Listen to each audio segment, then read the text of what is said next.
Sa taon kung saan lahat ng mga veteranong action star ay nagbabalik, ang matinik na idolo ay gusto naman ng kanyang subok para linisin ang kanyang pangalan. Na-frame up lang ako. Patutunayan kung wala akong kasalanan. Walang matigas na pulis sa matinik na misis. Napakasansabul naman na title yan. Nandito na si Bong Revilla para muling gumanap bilang Bartolome at lapitan pa rin siya ng mga babae at wala pa rin kupas.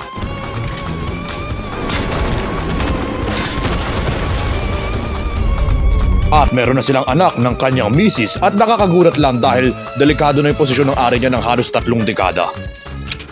Kalbo ang pinakamaliis na sentensya sa'yo!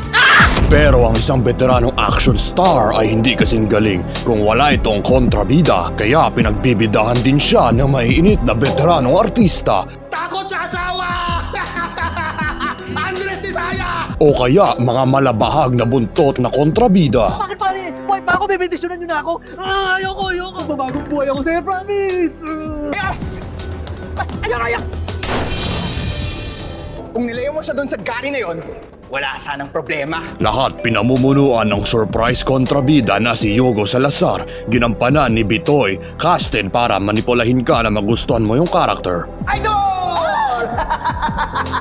Dahil baduy ang pamamaraan niya maging masama, like magmamayor siya habang nagninegosyo ng droga, tapos binaril niya si Bart sa kanyang bulletproof vest, tapos tumakas sa aeroplano, which nadaan sa kanyang kamatayan. Saan siya pupunta? Sinaniban ka ba ng kaluluwa ni Tommy Bitoy? Kasi ganyan siya aabot sa kanyang pamamaraan pag desperado.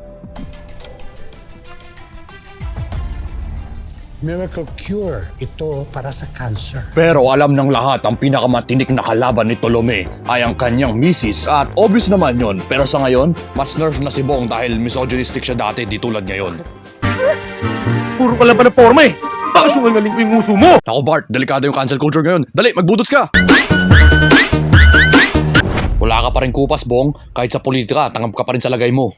Makabalik mo na sa serbisyo para malinis ko yung pangalan ko. Okay. No harm, no foul. Sayang naman ang talent mo. Masyado ka magaling.